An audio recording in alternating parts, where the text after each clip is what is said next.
வணக்கம். இந்த வாரத்தோட மிக முக்கியமான அரசியல், பொருளாதாரம் அப்புறம் சினிமா அப்டேட்ஸ் இது எல்லாத்தையும் ரொம்ப தெளிவா, சுவாரஸ்யமா அலச போறோம். தயாரா இருக்கீங்களா? வாங்க நேரடியா விஷயத்துக்குள்ள போயிடலாம். இன்னைக்கு நாம கவர் பண்ண போறது 5 முக்கியமான டாபிக்ஸ். தமிழ்நாடு அரசியல், சில national issues, global economy, business and technology, அப்புறம் சினிமா. அப்படியே வரிசையா ஒன்னொன்னா பார்க்கலாம். முதல் டாபிக் தமிழ்நாடு அரசியல். அதுலயும் குறிப்பா இப்ப ட்ரெண்டிங்ல இருக்கிற தமிழக வெற்றி கழகம், அதாவது தவக கட்சியோட ரீசெண்ட் அரசியல் மூவ்மெண்ட்ஸ் பத்தி தான் பார்க்க போறோம். நடிகர் முத்துக்காளே அவங்களோட மனைவி மாலதிக்கு எதிர்பாராத விதமா மூளை இரத்த கசிவு ஏற்பட்டு கீழ்ப்பாக்கம் அரசு மருத்துவமனையில அட்மிட் ஆனாங்க. இந்த நியூஸ் வந்த உடனே தவேக அமைச்சர் ராஜ்மோகன் 301வது வார்டுக்கு நேரா போய் நலம் விசாரிச்சிருக்கிறாரு. இந்த உடனடி ஆக்ஷன் கட்சித் தலைவர் விஜயோட வேகமான செயல்பாட்டை காட்டுதுன்னு சொல்லலாம். அப்படியே கொஞ்சம் டிஜிட்டல் பக்கம் வந்தோம்னா, விஜயோட வர்ச்சுவல் வாரியர்ஸ், அதாவது இணையவழி போராளிகள் அமைப்பு. இது சாதாரண விஷயம் இல்லைங்க. கிட்டத்தட்ட 2 லட்சம் அக்கவுண்ட்ஸ் இருக்கிற ஒரு பிரம்மாண்டமான ஐடி விங். இளைஞர்களை ஒன்னு சேர்க்க இது ஒரு சூப்பர் டூல் தான். ஆனா அதே சமயம் விமர்சகர்களை ட்ரோல் பண்றதுக்காக ஃபேக் அக்கவுண்ட்ஸ் யூஸ் பண்றாங்கன்னு சென்னை பிரஸ் கிளப் இவங்களுக்கு ஒரு கடுமையான கண்டனம் தெரிவிச்சிருக்காங்க.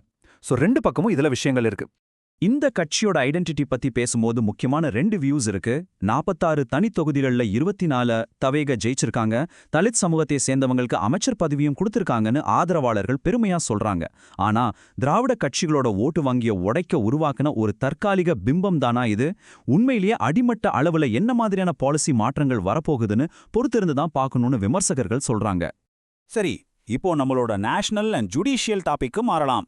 இதுல உச்சநீதிமன்ற விவாதம், பிரதமரோட பயணம், அப்புறம் ஒரு வைரல் பேரு, இப்படி 3 சுவாரஸ்யமான விஷயங்கள் காத்துட்டு இருக்கு. மே 15, 2026 அன்னைக்கு உச்ச நீதிமன்ற தலைமை நீதிபதி சூரியகாந்த் அவர்கள் சொன்ன ஒரு வார்த்தை நாடு முழுக்க ஒரு பெரிய தீயே பத்த வச்சிடுச்சு.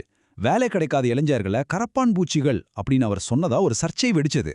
விஷயம் பெருசானதும் அவர் ஒரு விளக்கம் கொடுத்தாரு. அதாவது, நான் எல்லா இளைஞர்களையும் அப்படி சொல்லல, போலீஸ் சர்டிபிகேட் வச்சுட்டு சிஸ்டத்தை கெடுக்கிற ஒட்டுண்ணிகளை பத்தி தான் பேசினேன்னு சொன்னாரு. ஆனா மக்கள் விடுவாங்களா? அரசியல் அமைப்பு பதவியில இருக்கிறவங்க இப்படி பேசலாமான்னு கொதிச்சவங்க ஒரே நைட்ல 25,000 பேரை சேர்த்து காக்ரோச் ஜனதா பார்ட்டி அப்படின்னு ஒரு புது கட்சியா ஆரம்பிச்சிட்டாங்க. இது நெசமாவே அன்பிலீவபிள் இல்ல? இதுக்கிடையில சோஷியல் மீடியால வைரலான ஒரு விஷயத்துக்கு நாமே ஒரு கிளாரிஃபிகேஷன் கொடுத்துட்றோம். திரியாண்டோ அப்படிங்கிற வார்த்தை ஏதோ ஒரு ரகசிய அரசியல் கோடு வேர்டோ இல்ல டெக்னிக்கல் டேர்மோ கிடையாது.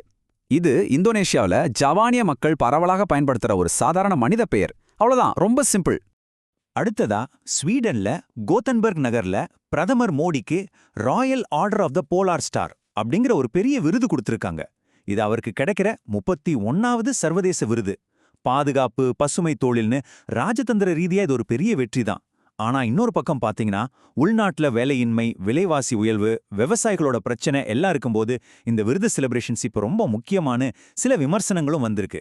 இதுதான் இப்போதைய ரியாலிட்டி. அப்படியே உலக நடப்புகளுக்கு வருவோம். குளோபல் எக்கனாமில நடக்கிற சில பெரிய விஷயங்கள் எப்படி இலங்கை, மெக்சிகோ மாதிரியான நாடுகள்ல இருக்கிற சாதாரண மக்களை பாதிக்குதுன்னு இப்ப பார்க்கலாம். 50%. இந்த பெரிய நம்பர் எதை குறிக்குது? கெஸ் பண்ண முடியுதா? கடந்த மே 16 அன்னைக்கு இலங்கை அரசாங்கம் பர்சனல் வெஹிக்கிள்ஸ், அதாவது தனிநபர் வாகனங்கள் இறக்குமதி மேல போட்டிருக்கிற ஒரு சடன் டாக்ஸ் இது. இது ஏன் திடீர்னு போட்டாங்க? இதுக்கு பேக்ரவுண்ட்ல ஒரு குளோபல் ரீசன் இருக்கு. ஈரான் இஸ்ரேல் பதற்றத்தால உலக அளவுல க்ரூட் ஆயில் விலை ஏறிடுச்சு. இதனால என்னாச்சு? $1 நிகரான இலங்கை ரூபாயோட மதிப்பு 309ல இருந்து 322 சரிஞ்சிடுச்சு. அதனால நாட்டுல இருக்கிற டாலர் எல்லாம் வெளியே போறதை தடுத்து நிறுத்துறதுக்காகத்தான் அவசர அவசரமா ஒரு 3 மாசத்துக்கு இந்த 50% வரியை இம்போஸ் பண்ணியிருக்காங்க. செயின் ரியாக்ஷன் சொல்றது இதுதான்.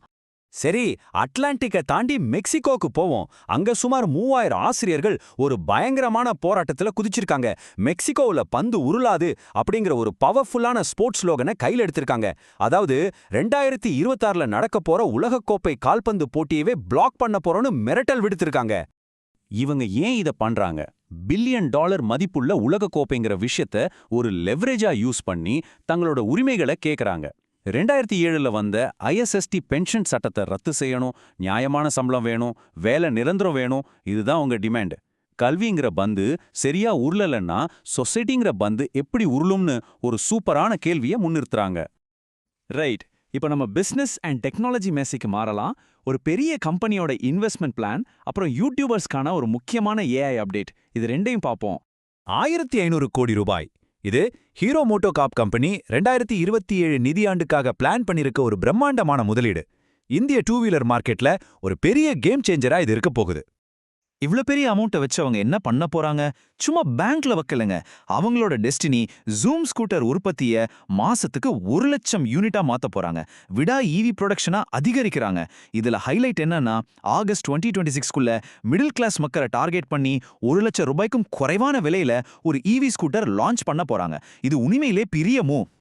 இப்போ கண்டென்ட் கிரியேட்டர்ஸ்க்கு ஒரு அட்டகாசமான அப்டேட். கூகுளோட நோட்புக் LM AI யூஸ் பண்ணி யூடியூப்ல எப்படி மானிட்டைஸ் பண்றது, சப்ஸ்கிரைபர்ஸ் வாட்ச் டார்கெட்லாம் ரீச் பண்றது ஒரு பக்கம் இருந்தாலும் இதுல 3வது பாயிண்ட் ரொம்ப ரொம்ப முக்கியம். வெறும் AI வாய்ஸ், AI இமேஜஸ்னு போட்டா யூடியூப் ரிஜெக்ட் பண்ணிடும். அதுல உங்களோட சொந்த குரலோ ஹியூமன் எடிட்டிங்கோ கண்டிப்பா இருக்கணும். டிரான்ஸ்ஃபார்மேட்டிவ் கண்டென்ட்டா இருந்தா மட்டும்தான் காசு, மறந்துடாதீங்க. கடைசியா ரொம்ப சென்சிட்டிவான நம்ம சினிமா அண்ட் பப்ளிக் லைஃப் செக்ஷனுக்கு வந்துட்டோம். இங்க தனிப்பட்ட வாழ்க்கைக்கும் பொதுமக்களோட பார்வைக்கும் நடுல இருக்கிற ஒரு சிக்கலான விஷயத்தை பத்தி பேச போறோம். ரீசெண்டா நடிகர் ஜெயம் ரவி மற்றும் ஆர்த்தியோட விவாகரம் சோஷியல் மீடியால பெரிய விவாதத்தை உருவாக்கியிருக்கு. இதுல தெரபிஸ்ட் கேனிஷாவோட பேரும் அடிபடுறதால ஒரு குடும்ப பிரச்சனை இப்போ ஒரு பப்ளிக் டிபேட்டா மாறிடுச்சு. இந்த விஷயத்துல நாம 2 பக்கத்து வாதங்களையும் நியூட்ரலா பார்க்கணும். பொருளாதார ரீதியா தனக்கு கட்டுப்பாடு இருந்துச்சு, குழந்தைங்கள பார்க்க விடலன்னு ஜெயம் ரவி பரப்புல குற்றச்சாட்டு வைக்கிறாங்க. ஆனா ஆர்த்தியோட தரப்புல இது அப்படியே மறுக்கறாங்க. குழந்தைங்கள பார்க்க தடை எதுவும் போடலன்னும், குறிப்பா மூத்த பையனோட 10th போர்டு எக்ஸாம் டைம்ல ரவி இப்படி கைவிட்டுட்டு போனது பெரிய மன உளைச்சலை கொடுத்துச்சுன்னு சொல்றாங்க. இந்த கேப்ல தெரபிஸ்ட் கேனிஷா ஒரு ஸ்ட்ராங்கான ஸ்டேட்மெண்ட் கொடுத்திருக்காங்க. நான் ஜெயம் ரவிக்கு ஒரு தெரபிஸ்ட் அண்ட் ஃப்ரெண்ட் மட்டும்தான்னு தெளிவா சொல்லியிருக்காங்க. அது மட்டும் இல்லாம பப்ளிக் கிட்ட இருந்து வர தொடர்ச்சியான சைபர் புல்லிங் எதிர்கொள்ள தன்னோட 19 வயசுல நடந்த ஒரு மிக கடுமையான தனிப்பட்ட துயரத்தையும் அவங்க வழியோட ஷேர் பண்ணியிருக்காங்க. சாதாரண மக்கள் அன்றாட சாப்பாட்டுக்கே வேலைக்கே கஷ்டப்பட்டுட்டு இருக்கும்போது ஒரு சக்சஸ்ஃபுல் ஆக்டர் நான் இனி நடிக்கவே மாட்டேன் ரேஞ்சுக்கு பேசுறது பப்ளிக் மத்தியில ஒருவித கோபத்தை ஏற்படுத்தியிருக்கு.